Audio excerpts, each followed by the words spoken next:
ईद, बकरा ईद।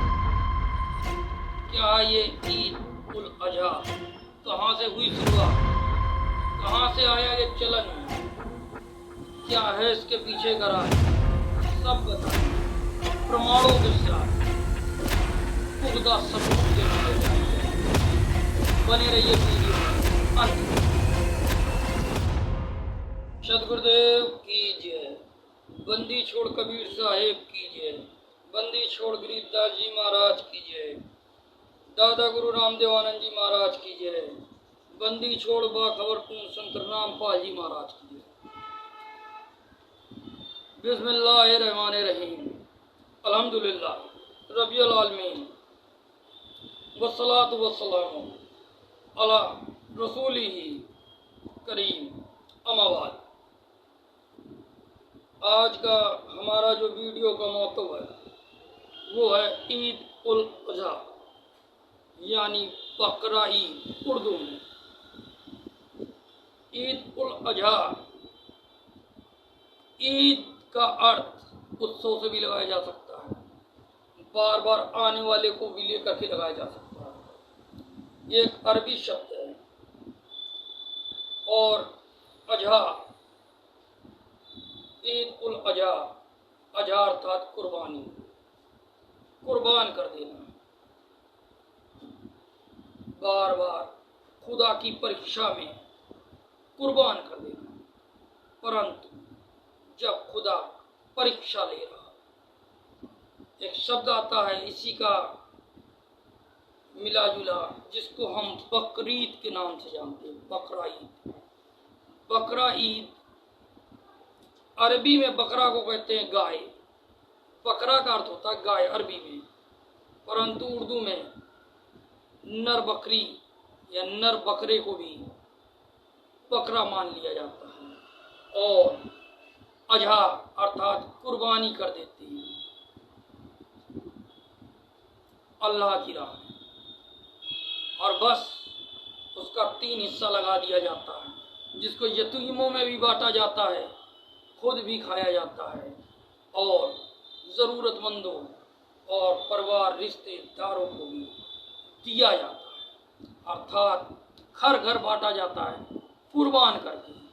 ये कुर्बानी का सिलसिला कहाँ से चालू हुआ, ये त्यौहार प्रकाश में कैसे आया, इस बात पे हम जोर देंगे, क्योंकि इसमें ना जाने कितने चौपाए, चौपाए का अर्थ खुर वाले, जिनके तेज नाखून ना हो अर्थात खुर हो, जैसे गाय का खुर होता है, बकरी का खुर होता है पैर, उस टाइप के खुर वाले जानवर, सीधे साधे जानवर जैसे ऊंट, गाय, बकरी, भेड़, मेमने आदि को कुर्बान कर दिया जाता है, काट दिया जाता है।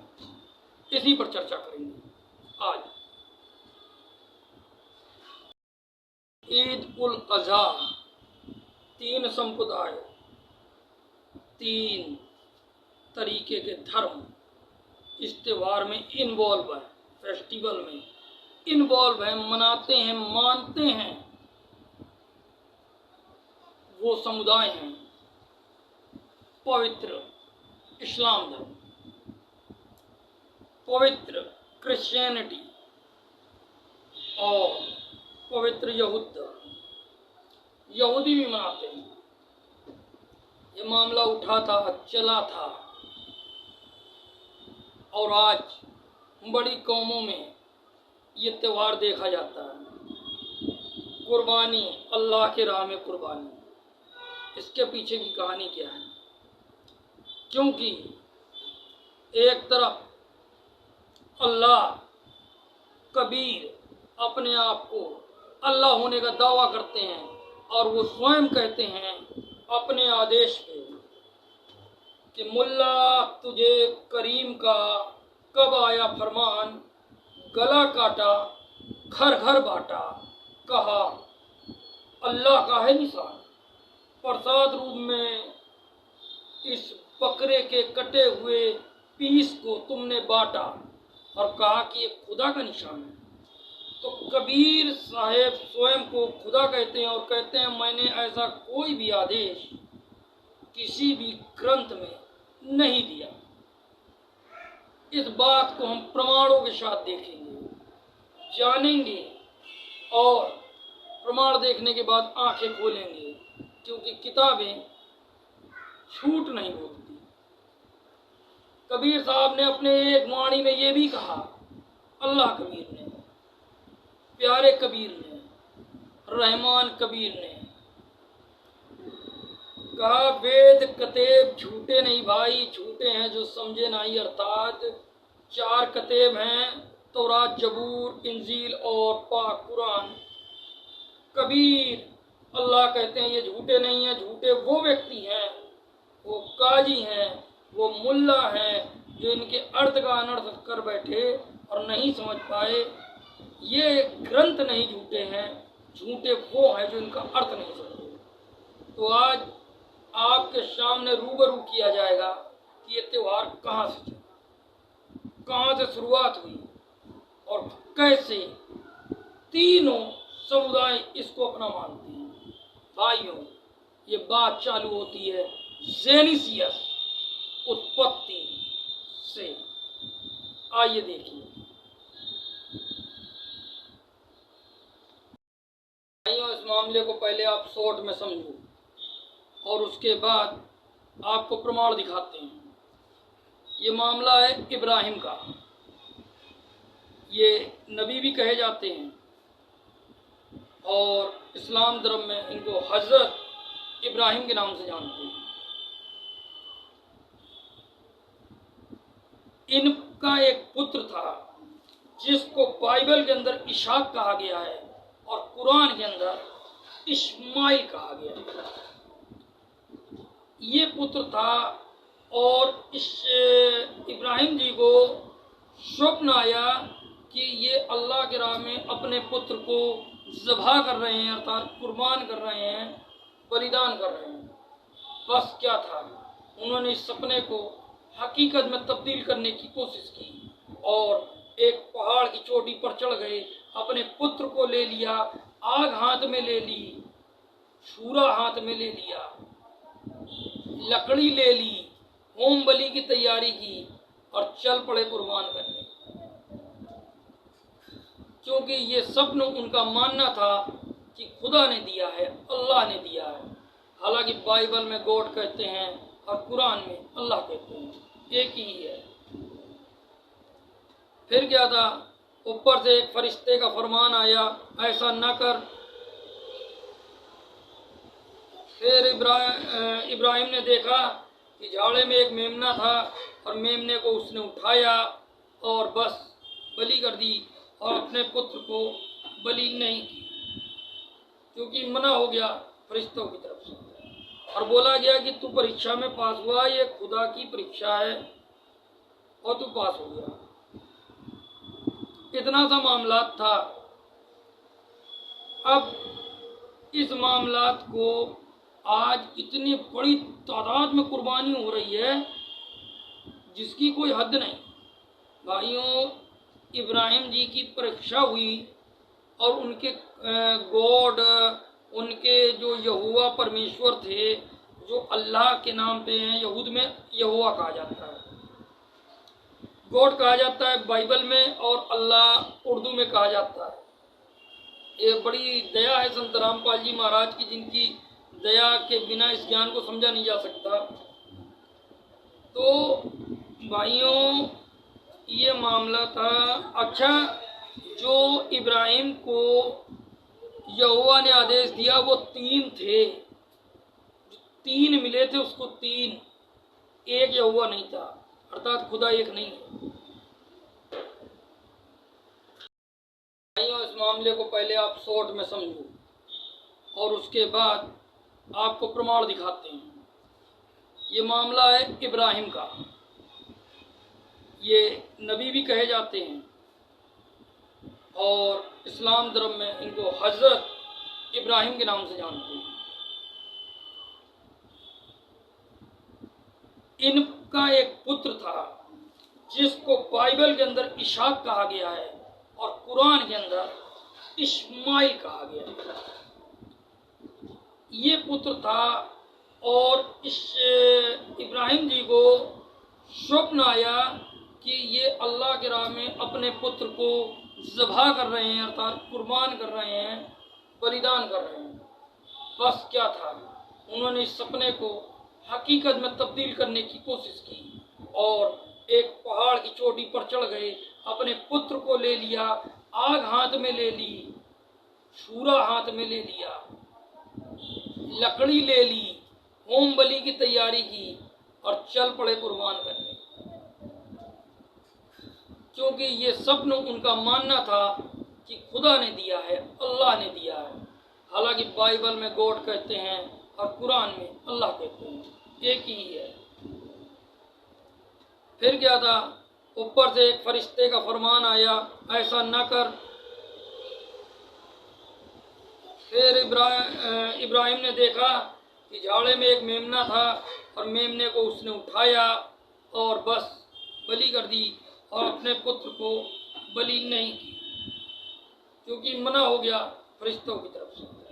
और बोला गया कि तू परीक्षा में पास हुआ, ये खुदा की परीक्षा है और तू पास हो गया। इतना सा मामला था।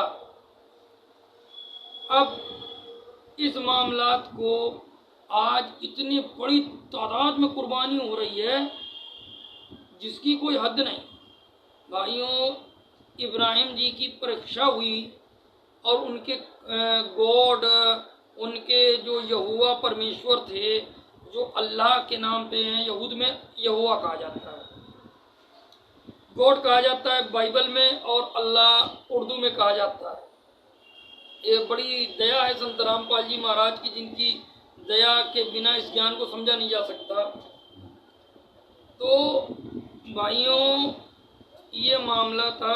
अच्छा, जो इब्राहिम को यहोवा ने आदेश दिया वो 3 थे, 3 मिले थे उसको, 3, एक यहोवा नहीं था, अर्थात खुदा एक नहीं है।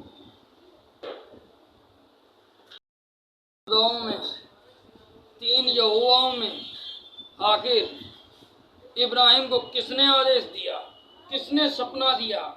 और दिया तो इब्राहिम को दिया। पूरी किताबों में कहीं पर यह दिखाया जाए कि इब्राहिम के बाद इस त्योहार को मनाने का कहीं आदेश है। इब्राहिम की परीक्षा ली गई थी, क्या हर मुसलमान की आज परीक्षा ली जा रही है? क्या हर ईसाई की आज परीक्षा ली जा रही है? क्या हर यहूदी की आज परीक्षा ली जा रही है? क्या हर यहूदी को आज स्वप्न आ रहा है? क्या हर इस्लाम को मानने वाले को खुदा सपना दे रहा है कि तू अपनी औलाद की कुर्बानी दे?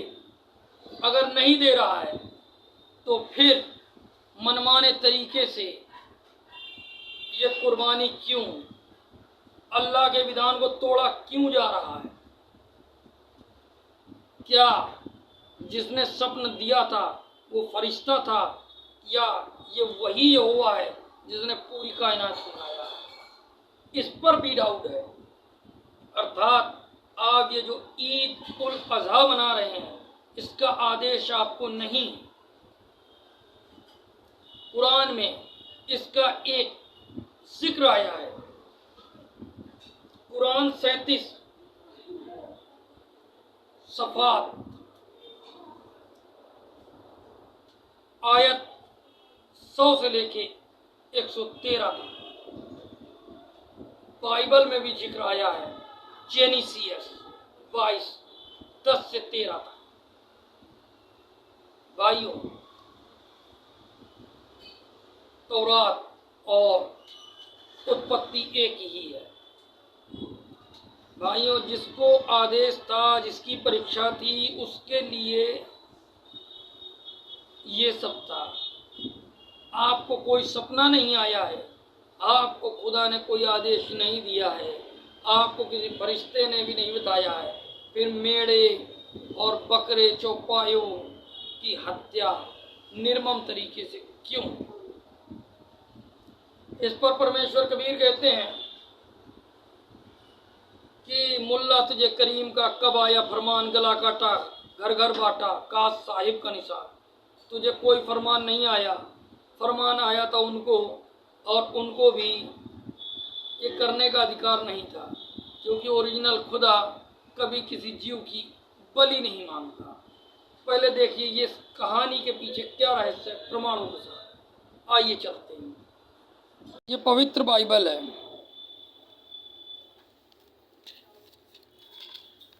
जेनेसिस उत्पत्ति 22:10। ठीक है। अब्राहम की परीक्षा में पड़ने का वर्णन स्पष्ट। इन बातों के पश्चात ऐसा हुआ कि परमेश्वर ने अब्राहम से ये कहकर उसकी परीक्षा की कि हे अब्राहम, उसने कहा कि मैं यहाँ हूँ।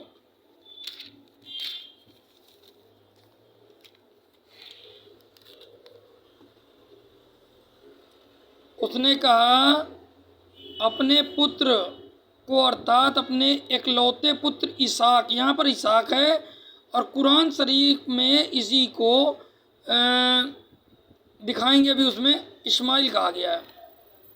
इसहाक को, जिसे तू प्रेम रखता है, संग लेकर मेरिया देश में चला जा और वहाँ उसे एक पहाड़ के ऊपर, जो मैं तुझे बताऊँ, होम बलि करके चढ़ा। ठीक है। अतः इब्राहिम सवेरे तड़के उठा और अपने गधे पर कांटी कसकर अपने 2 सेवक और अपने पुत्र इसहाक को संग लिया।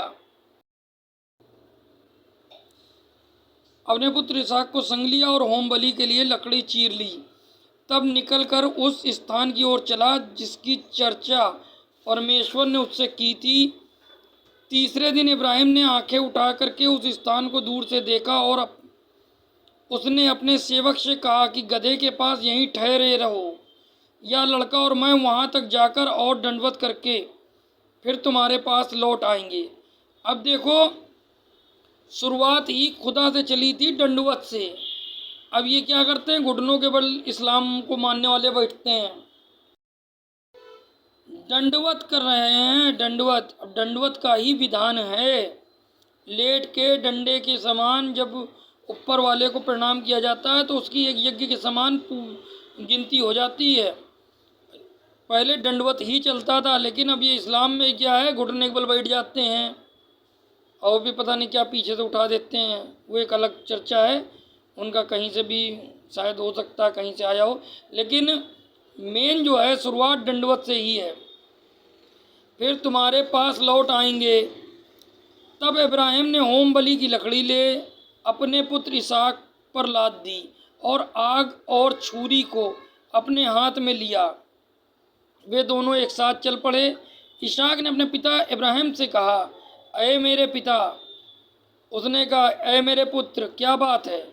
उसने कहा, देख, आग और लकड़ी तो है, पर होम बलि के लिए भेड़ कहाँ है? अब्राहम ने कहा, हे मेरे पुत्र, मेरे परमेश्वर, होम बलि की भेड़ का उपाय आप ही करेगा। ठीक है। और वे दोनों संग संग आगे चलते गए। जब वे उस स्थान पर जिसे परमेश्वर ने उसको बताया था पहुँचे, तब इब्राहिम ने वहाँ वेदी बनाकर लकड़ी को चुन चुन कर रखा और अपने पुत्र इसहाक को बांधकर वेदी पर लकड़ी के ऊपर रख दिया। अब लकड़ी के ऊपर अपने ही पुत्र को रख दिया। एक सपना देखा, सपने के अनुसार, यहाँ तो सपने का जिक्र नहीं है, सीधे सीधे बातचीत का जिक्र है। और फिर अब्राहम ने हाथ बढ़ाकर छुरी को ले लिया और अपने पुत्र को बलि करें। तब यहोवा के दूत ने स्वर्ग से उसको पुकार कर कहा, हे अब्राहम, हे अब्राहम। उसने कहा, देख, मैं यहाँ हूँ। उसने कहा, उस लड़के पर हाथ मत बढ़ा और ना उसे कुछ कर, अर्थात मतलब लड़के को मत मार। अब मान लो खुदा आपको सपना देता है या खुदा आपसे कहता है कि अपने बच्चे की बलि चढ़ा, फिर एक बीच में फरिश्ता आके मना कर देता है और काम रुक जाता है। तो इनको तो पूरी जानकारी ही नहीं है कि क्या करना है क्या नहीं करना है। एक आदेश देने के बाद कैसे वो कट जाता है, क्योंकि तूने जो मुझसे अपने पुत्र वरन अपने इकलौते पुत्र को भी नहीं रख छोड़ा। इससे मैं अब जान गया कि तू परमेश्वर का भय मानता है। अच्छा, भय मान लिया परमेश्वर का। तब अब्राहम ने आंखें उठाई और क्या देखा कि उसके पीछे एक मेढ़ा अपने सींगों से एक झाड़ी में फंसा हुआ है। अतः अब्राहम ने जाकर के उस मेढ़े को लिया और अपने पुत्र के स्थान पर होम बलि करके चढ़ाया। अब यहाँ पर खुदा का कोई आदेश नहीं था कि पुत्र के स्थान पर तू इस मेढ़े अर्थात चौपाए की बलि दे दे। न किसी फरिश्ते ने इससे कहा, इसने खुद ही उठाया और काट के चढ़ा दिया। तो ये इब्राहिम का अपना मत था, अपनी गणित थी। ऊपर का कोई आदेश नहीं था कि पुत्र के स्थान पे ऐसा ऐसा कर। ठीक है। अब्राहम ने उस स्थान का नाम यहोवा यीरे रखा। तो ये क्लियर हो गया कि ये एक कुरान कहता वो सपन था और यहाँ पर बात चल रही है। स्पष्ट हुआ कि ये जो भी वाक्य था, इनको ये आदेश नहीं दिया गया कहीं पर कि तू अपने पुत्र की जगह मेढ़े की बलि दे। कहीं नहीं लिखा कि फरिश्ते ने कहा कि पुत्र की जगह मेढ़े की बलि दे, ना खुदा ने कहा। ये इनका अपना मनमाया ना चलाया हुआ खेल है, अब आपके सामने है। अब ये भी देख लेते हैं अब्राहम का जो यहोवा परमेश्वर है, ये अब्राहम का जो यहोवा परमेश्वर है जो इसकी परीक्षा ले रहा है, ये कितने हैं संख्या में, ये भी देख लेते हैं। ये वही बाइबल है, उत्पत्ति और इसाक के जन्म। अब वही इसाक लड़का पैदा हो रहा है, जन्म की प्रतिज्ञा, इसाक वही पैदा हो रहा है। तब यहोवा ने उसे दर्शन दिया। अब देखो यहोवा आ गए। उसने आंख उठाकर दृष्टि की तो देखा कि 3 पुरुष सामने खड़े हैं। इति सिद्धम की इब्राहिम का जो इसाक पुत्र हुआ था उसके पीछे ये 3 पुरुष आए थे। ये 3 यहोवा हैं। ठीक है, इनका खुदा भी एक नहीं है, इससे स्पष्ट होता है। अब इसी जिक्र को हम कुरान शरीफ से दिखाएंगे, बने रहना वीडियो में। ये कुरान मस्जिद है, टीकाकार सहित, संक्षिप्त टीका सहित। हिंदी अनुवादक है मौलाना मोहम्मद फारूक खां, लखनऊ यूपी से छपी गई है कुरान मस्जिद। 37 असफ़ात, यहाँ पे पढ़ेंगे 109। सलाम है इब्राहिम पर। अब आगे वही इब्राहिम जी, नबी इब्राहिम। हम नेकी करने वालों को ऐसे ही बदला देते हैं। अब इनका खुदा कर रहा है फरिश्ते के द्वारा, यकीनन वह हमारे ईमान वाले बंदों में से था। अब वो तो 3 मिले थे, अब 3 में से ये कौन बोल रहा है ये पता नहीं। इनके यहोवा 3 है, इनके खुदा 3 है। और हमने उसे इशाक की खुशखबरी दी, मतलब हमने उसको बता दिया तुम्हें इशाक नाम का पुत्र होगा। ऐ नबी, नेकों में से और उसे और इशाक को बरकत दी। अब उन दोनों की संतति में से कोई उत्तम कार्य करने वाला है और कोई अपने आप को खुला जुल्म करने वाला है। बस इतना सा जिक्र आया है और ये वही इब्राहिम है और ये वही पुत्र इसाक है। एक बार फिर बाइबल में देखो, ये वही 37 है, 99 आयत। इब्राहिम ने कहा मैं अपने रब की ओर जाता हूँ, वही मेरे पद मार्गदर्शन करेगा। ऐ पालनहार, मुझे एक बेटा प्रदान कर जो नेकों में से हो। एक सहनशील लड़के की खुशखबरी दी। ठीक है। फिर इब्राहिम ने कहा बेटा, मैंने स्वप्न में देखता हूँ कि तुझे जबा कर रहा हूँ, अर्थात तेरी बलि दे रहा हूँ। अब तू बता कि तेरा क्या विचार है। उसने कहा अब्बा जान, जो कुछ आपको आदेश दिया जा रहा है उसे कर डालिए। आप अल्लाह ने चाहा तो मुझे सब्र करने वालों में से पाएंगे। आखिरकार जब उन दोनों ने अपने आप को अर्पित कर दिया, तब इब्राहिम ने बेटे को माथे के बल गिरा दिया और हमने आवाज़ दी कि ऐ इब्राहिम, तूने स्वप्न सच कर दिखाया है। हम नेकी करने वालों को ऐसा ही बदला देते हैं। यकीनन यह एक खुली परीक्षा थी, ये हमने तेरी परीक्षा ली थी, ठीक है। और हमने कुर्बानी के लिए, और हमने एक बड़ी कुर्बानी फिदिये में देकर उस बच्चे को छुड़ा लिया। अब हो गया क्लियर, यहाँ पर इतनी आयतों में कहीं नहीं लिखा है कि इस किस्से के बाद कोई मुसलमान बलि देना, ये कहीं नहीं लिखा है कि तुम मुसलमानों कुर्बानी करते रहना, ये त्यौहार मनाते रहना, हर बार काटते रहना।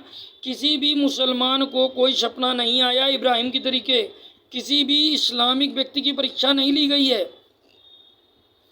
इसीलिए अल्लाह कबीर कहते हैं कि मुल्ला तुझे करीम का कब आया फरमान, उसकी तो परीक्षा हुई थी, उसको 3 यहोवा दिखे थे, 3, तुम्हें तो एक ना दिखा, तुम क्यों कर रहे हो। अर्थात ये मनमाना है और इसको करने से तुम्हें कोई भी लाभ होने वाला नहीं है। कबीर एक वाणी कहते हैं, भेड़ पूंछ को पंडित पकड़े भादो नदी विहंगा, गरीब दास वो भवजल डूबे जिन्हें नहीं मिला साध सत्संग। ये भेड़ पूंछ है, एक की परीक्षा हुई, क्या मामलात थे उसके, क्या हालात थे उसके, कुछ मालूम नहीं। पीछे पूरा पूरा ईसाई समाज, पूरा मुस्लिम समाज, पूरा यहूद समाज पीछे चल पड़ा।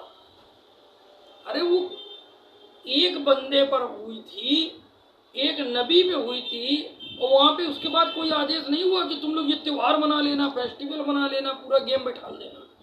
जाने कितने बेजवान जानवरों के शरेआम दर्द देना, तकलीफ देना, उनको अपने परिवार से जुदा कर देना अपने जाड़ स्वाद के कारण।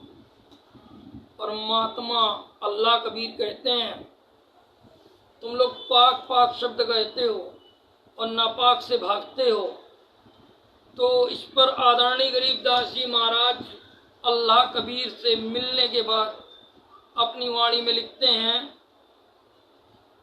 आदि खाना खूब है, पेशाबी है गंद। ये जो भेड़, ये बकरी, ये गाय, ये जितने भी चौपाए तुम खा रहे हो, ये पेशाब इंद्री के द्वारा बने हुए हैं। ये सब पेशाब इंद्री के द्वारा इनका शरीर बना हुआ है, बड़े चाव से खाते हो इनको। यही खुदा को भी काट के खिला रहे हो जो नापाक है। अरे पाक खाओ, आदि खाना खूब है।